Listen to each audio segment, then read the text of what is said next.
Welcome to the Open Metaverse podcast. Today, I'm your host, Charis Campbell, and with me in the studio, I have Len Findlay, the CEO and co-founder of SaltWater Games. Len, thanks for coming. Hey, good to be here. How are you? You feeling well? I'm fantastic. It's a lovely, balmy 40 degrees outside in Dubai, so it's very nice. And it's only getting hotter. It is. So Len, SaltWater Games, there's a lot going on. You've got IP in the business, there's flying cars, there's AI, there's a game studio. Dumb it down for me. What is SaltWater Games?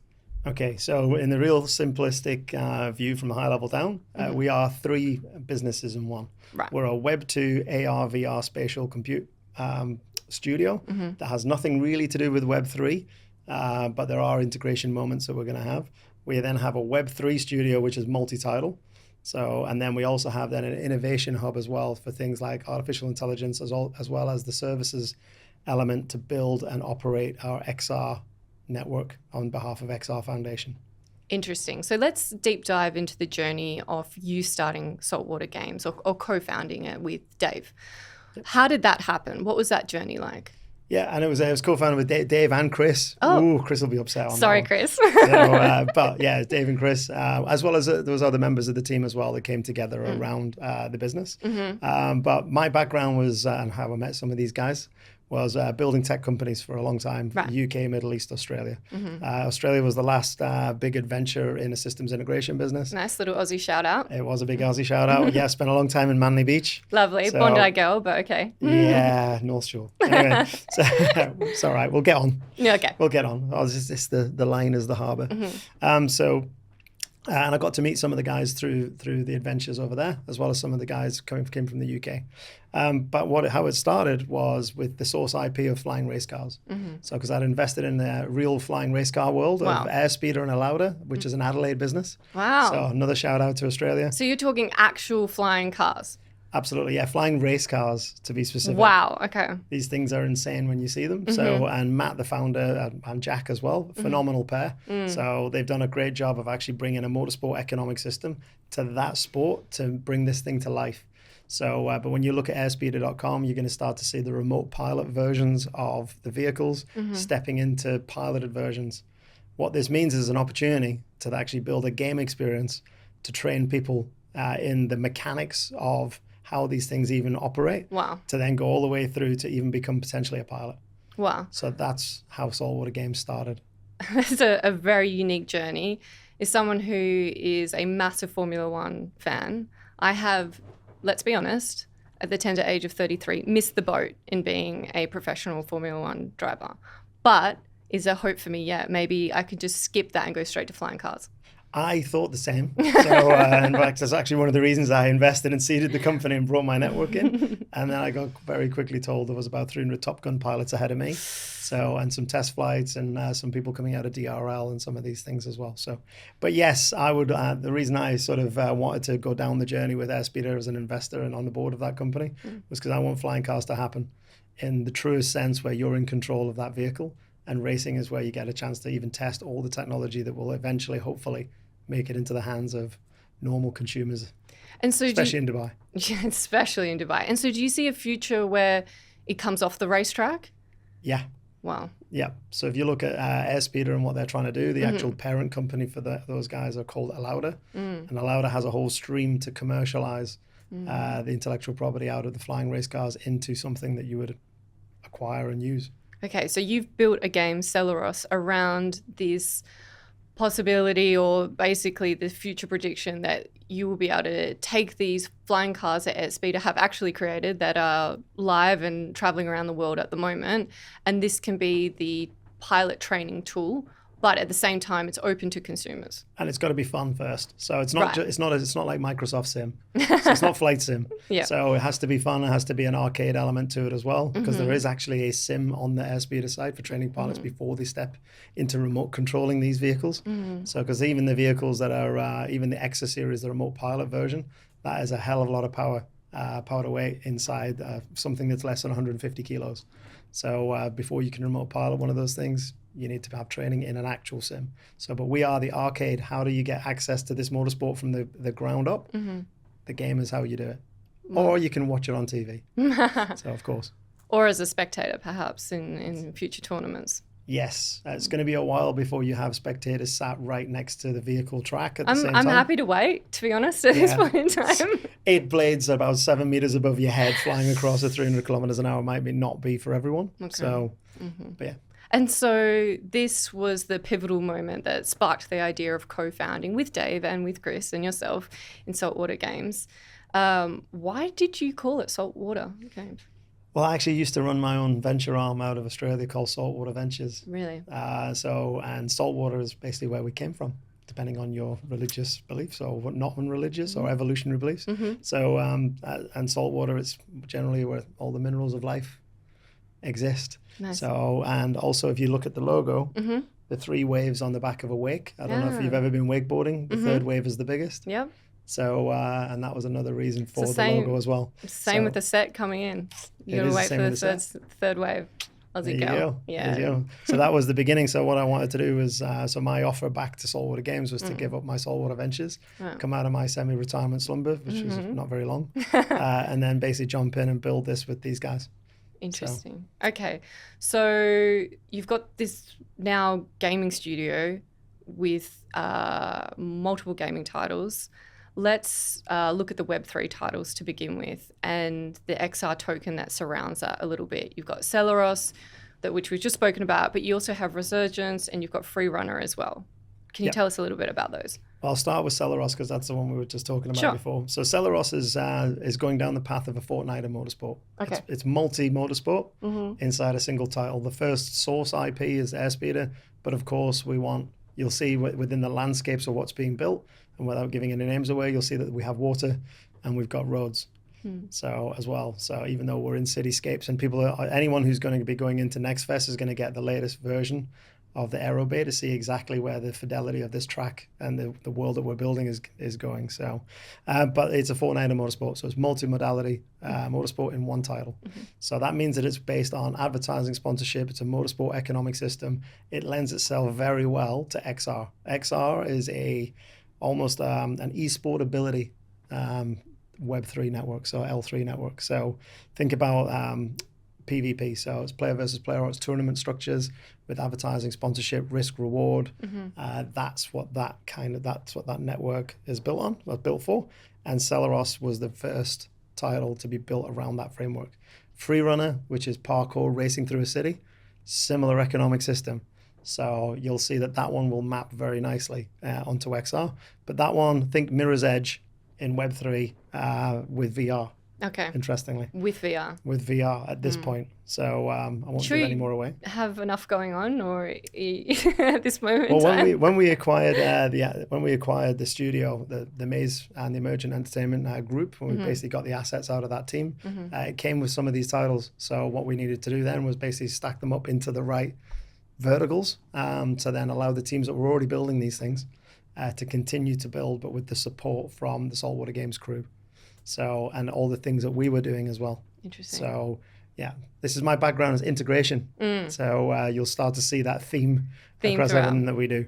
Okay, so that's Celeros. What about Resurgence? So Resurgence, very different title. So actually Resurgence came with a whole raft of new experiences that we managed to think about within not just XR and the network and L3 and Web3, but actually AI as well. But Resurgence is a title that is based on, you wake up, it's 1,000 years in the future, you come out of a cryopod, you're really not aware of the world around you. So it's a survival and crafting MMO. There happens to be a drone there. The drone can be programmable in a way that basically says it's got access to the context of the game through an LLM. So you can see this is where the AI play is going. And you can then ask it questions around the world. How can it help you get food? Help you narrate your story and how you rebuild your life inside that title. At the same time, it's also multilingual. And you can even have it do accents and bring a bit of humor into it as well. So that was the birth of what is essentially going to be called Sidekick. Okay. Which will be multi-title, but Resurgence was where that started. Interesting. So we've got Celeros, Resurgence, Freerunner. They all sit under the XR token.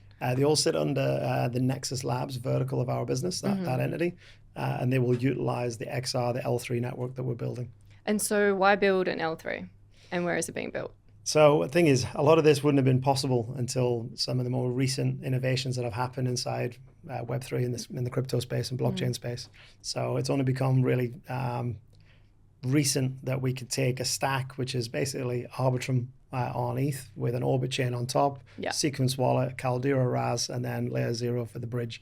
So a lot of that technology is now just slotted into place, and it's made it possible for us to then make it quick to build.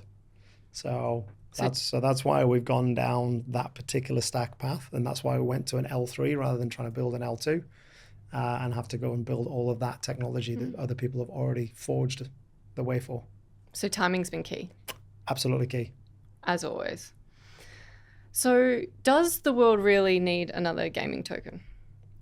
I don't think there's one exists in the way that we're sort of designing XR, which is probably the reason why we had to go down it. I don't like building anything. None of our team like building. That's why I went down the L3 in the first place. Yeah. We don't like building anything that's been done before. If it's been done before and we can utilize it, and we looked on a lot of the projects that were out there, and they've done some phenomenal work too. So this is not to be negative on them, but what we were looking to build and how we were looking to build that economic system, especially with play to impact, the treasury management function underneath, we couldn't utilize any of them. So that's why we had to go and build our own to a certain extent.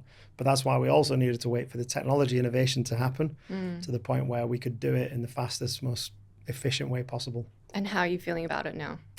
I'm feeling fantastic about it now, if I'm honest. So we're getting all the right kind of support. I mean, we're sat here. Yes, true. Yes. So yeah, feeling fantastic about it. All the challenges you'd imagine in how to do. There's a lot of challenges in Web3 game studios. So one of the biggest ones is how do you do product-led gaming? Yeah. Traditional game studios are gaming-led product. So we're having to figure out a lot of those other moving parts on how you do these things whilst being very open in the public, whilst trying to build as well. And making sure that those game loops and those economic systems that you're designing in the product aspect come to life inside a title and they resonate within gameplay and fun. So we're on that. They do have to be fun. I mean, a lot of the time when I'm speaking to my friends who are traditional kind of Web2 gamers, right, the consistent theme and feedback that we get in Web3 gaming is that your games are not fun, that it was just purely used as a speculation tool for different people to come in and I guess make a little bit of money in the process. The argument that I give around and almost everyone at Animoca is this driven purpose to be able to own your assets, own your IP that you create online, and that gaming is a perfect, I guess, stepping stone in order to do that. That the assets that you buy within your game, that you own them, that they own directly to you and not to another game. The issue that I get from my Web2 gamers is that they say that gamers don't care about ownership. Yep. What do you think about that? To a certain extent, the majority of Web2 gamers don't, to a certain extent. Now, but then if you look at motorsport, one of the highest spending categories of gamers out there in the world. So if you look at Gran Turismo, the amount of vehicles you buy and you own inside your garage, and then there's nothing at the end of it. So obviously when you put the title down, it's gone. You've heard this one before. Everyone's heard this one before. What we're sort of seeing within Web3 is the ability to trade those assets once they're built, tuned, tweaked, and actually made and raced them and had fun with them first. So one of the things that we did with Celeros, and this was on a block mesh version of the game, so we know we're onto something from a fun perspective. Yeah. Because what we did was we released a tournament based on a block mesh version of Celeros. So not the high fidelity Forza that we're used to seeing or any of those things, but the game loops and the mechanics were absolutely on point. Now we ran a tournament over a 96-hour period. We had one gamer spend more than 70 hours over a 96-hour period trying to perfect their lap around that track. The next 5 would over 40 hours. Wow, it's commitment. It's commitment. So we and some of these guys Twitch streamed it. Oh really? So I think one of them, I think the wife of one of them came in with a sandwich at one point. I was ushering toilet breaks or something there as well. But we know we're onto something with the fun aspect of what Celeros is bringing, because it is a flying race car that's based on the real world mechanics, and probably the only chance of actually experiencing it is going to be through Celeros. Something I found quite unique about SaltWater Games when I was doing due diligence on your company, and which eventually led to Animoca making an investment in the seed round, was I hadn't seen a Web3 project that had built in this positive change mechanism into the business model. Can you tell me a little bit about that? Yeah, so this is the why we even exist. So at the time, the first moment I saw Web3 gaming was through a lot of them, even though I've been building companies and I was in blockchain and, as an investor and advising some projects, what I hadn't done was build a game studio. So hands down, I hadn't done that. So, but one of the reasons that I wanted to come out of retirement, and a lot of the team is behind this too, was play to impact. So what we wanted to do was bake into the economic system environmental sustainability, like some good, that also then feeds social impact too. So what that means is we needed an economic system like motorsport, which has advertising, sponsorship, tournament entries, digital asset sales, membership, spectators, all these different moving parts to then feed it into what is essentially a treasury bucket. We then invest in environmental sustainability projects that generate a yield. Mm-hmm. The yield helps to support the tournament prizes, but also it helps to support social impact as well. So one of the first tournaments we ever did, we ended up partnering with the International Justice Mission. Their mission at that particular time was online sexual exploitation of children in Southeast Asia. Mm-hmm. So we basically, through the sponsors and all the spectators that were involved in that, we got to go and rescue a couple of kids out of Southeast Asia from OSEC. So, and that was trying to prove the gaming for good. Mm-hmm. And we went then out to the community to then find out which part of that experience they valued the most. And more than 50% said the social impact. Really? Yeah. So, which was a cool, because we thought that was going to be the case, that people actually, even though they were having fun, if they're having fun while something good was happening and it was baked into the system, then, so that was the theory was, is that the case? And it turned out to be true. I find that quite surprising. I didn't expect that at all. I think if it's not fun and they're being forced to do something because of good, sure, then no, the feedback loop doesn't exist. It's got to be something unique. Yeah. Okay. Very interesting. And so let's touch on the sense of community that you're building at the moment. How are you doing it? How important it is to you? Let's talk about that. Partnerships are key. Partnerships and people coming. Well, a big part of it is people knowing who we are. Yeah. First off, once people get to know who we are and they see who we are and they see that we're actually builders in this space, then we get a lot of support, especially when it's a unique experience we can roll out and it delivers fun. So that's part one. Two is the partnerships. You'll have seen probably there's an announcement about revolving games. We're currently working on a few other ones that are all coming out. I don't know. By the time this comes out, they may have already been announced or not. So I won't throw my head of strategy under the bus just yet. But partnerships are key. And then what we've done is also built up our own questing platform as well to bring people in to see, one, can we build an audience? We're about to put gameplay into the questing platform. So we're about to launch gameplay in this experience as well to then give something back to everyone who also farm, not just tokens and not just economic value. So, And so this gameplay, it's super important in games. You said, it needs to be enjoyable. It needs to be fun. How are you creating that? Who's testing it? How do you define what is fun and what is not at SaltWater Games? It's all done with the audience and community. Nice. We have a council. We have the Discord channel. We've got absolute community engagement and everything. What you'll have seen over the last 2 years is, and the reason we used the block mesh circuit was we wanted to test at every single point and take feedback and then evolve and test and take feedback and evolve and try and basically link everything to what people want. So, and that's what we've done. And I will do exactly the same thing with Resurgence. We'll do exactly the same thing with Freerunner. It's different on the Web 2 side. Yeah. The Web 2 side, everyone already understands the market for that. You raise capital against a particular title. You go into a black hole. You build it based on some IP that either you've designed or you've acquired. And then you put the marketing budget behind it and then you launch. And we have titles doing that too. So that's a bit more challenging. Although in the VR space, we get to do a similar community test. So App Labs is the platform. We've had Infinite Inside. We've had actually put Freerunner on there. So that title actually went out on App Labs and we had something like more than 5,000 downloads with some great reviews against it. So Infinite Inside as well, same thing. So let's talk about the Web 2 side of the business. Cool. What titles do you have under there? What are you building? What are you creating? What does that look like? And how do you balance your time between building out this Web3 side of the studio and against the existing known business model of a Web2 gaming studio? Well, that studio already existed first off. So the team, the structure, the process, the pipeline, all of it existed when we acquired that team. Okay. But they'd already built titles like Peaky Blinders. They were already out and launched. They'd already had Doctor Who out and launched. They rehashed it for the PSVR 2 just recently. So that's a title that they built back in 2019. So as well. At the same time, they're also working on another title that's on our deck, but I don't know how public it is, for one of the major studios that's a big brand name. So I love a little breadcrumbing.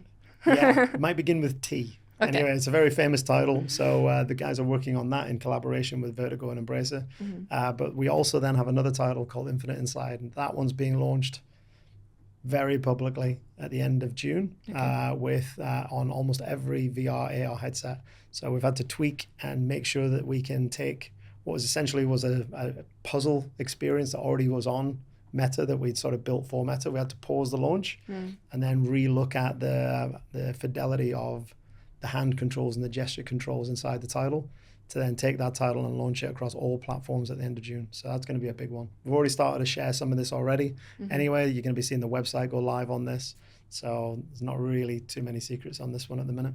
So, but it's going to be coming out. Okay, So. Interesting. So we have spoken about the Web3 titles. We understand the Web2 studio. We know that you're building your own layer 3. Talk to me about Sidekick. I'm pretty interested in this one. Before I go into it, I don't want to butcher you. You explain it. Okay, so Sidekick, so it was born out of the inspiration of what happened in Resurgence. So when we first acquired the team, Russ and the guys and Shahad did an amazing job of bringing what is essentially a character called Thor AI to life in this character. So, but it was very much single title. So, but the dream from the guys was also to do more with that. So what we decided to do was rebadge it and lift it, raise it up a level. So that it just sits outside the game, but it also has the ability to actually help someone in there, not just inside the game experience, but outside of the game experience too. So is this like an AI agent? For me, is this, what is it? Is this her? Is this the equivalent of? So the narrative you're going to see from us and how we're basically presenting this, the greatest stories ever told, the best adventures you probably ever had in life was with your best mate. 100%. So yeah, so when we think about Sidekick, that's what we think about. Right. So Sidekick Sidekick has the ability to basically embody an R2-D2 style character inside Resurgence, which is the drone. It could be Kit inside Celeros and commentate alongside you and give you some abuse as well. Why not? While you're racing around the circuit, especially if you're going too slow or you're going too fast, so you'll be reckless. So as well as bringing in it's your race engineer. Race engineer, yeah. Or in free